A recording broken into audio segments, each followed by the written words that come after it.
Greetings, citizens. This is filmmaker Bernard Nathan Jones. I earned the title filmmaker by making films. It's very easy to obtain, and you can pretty much self-instate it on yourself. So I recommend anyone who wants to be something, start doing something, and then say you're that. Moving on. This is Andrew James Greiser. I have a story to tell about him in response to the videos you've been seeing from Apple something or other thing. What's his name? Yeah, there you go. Apple ZMG God. God of apples of YouTube. Okay. Before I start my little story with Andrew, I would first like to announce that he's a very good sport when it comes to this sort of stuff. He doesn't take it too seriously, as no one should. It's a bunch of guys kidding around, and he takes the ridicule and criticism very well. Because he says he doesn't give a fuck. And if you don't give a fuck, what does it matter? Don't give a fuck. Now my story begins with Drew, my buddy Drew and I, Andrew.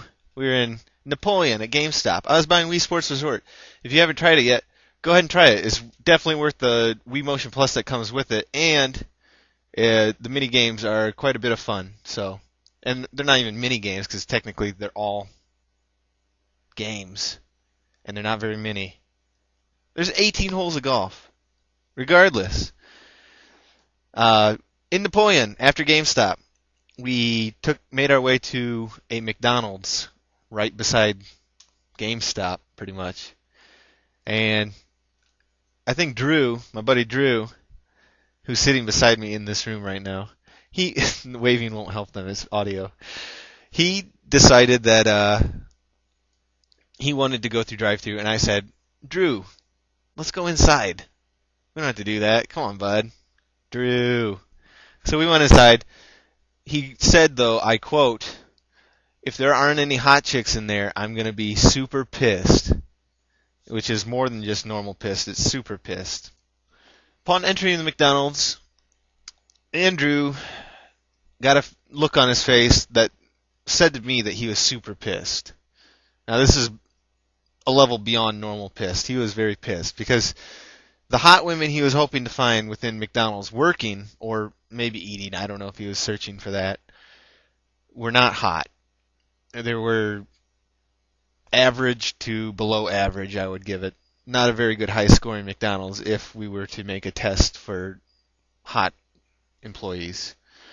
Regardless, we went about our way eating, getting food, going to our table, which we did in that order. We ate first, apparently. And as we sat at our table, we discussed things that are of little importance. And then, out of the corner of his eye, Drew spotted something.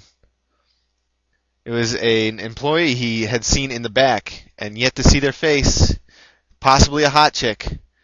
The hair was telling him that chances are this was a hot chick from behind. He's looking at this from behind, of course. They're getting a drink from the beverage department of this area, McDonald's. And Drew, my buddy Drew, his hopes get high because he sees a chick that might be hot because of the hair. And then they turn around, it's a guy. Oh my God! It was a guy. It was an emo man. Or maybe an emo boy. I don't know. Regardless, it was a failure of gaydar, the likes of which we've never seen. The best part of this story is that after he discovered the male genitalia were probably present on this human being, which he thought would not be there, my buddy Drew, Andrew, at a fairly loud voice, decided to declare to the rest of the McDonald's patrons that were around us, I'm gay. At which point I could not control myself. I had to laugh, pulling more attention to our table. Probably, I would assume. Because I couldn't... I literally had to brace myself on a table to prevent myself from rolling on the floor laughing, or ruffling, if you will.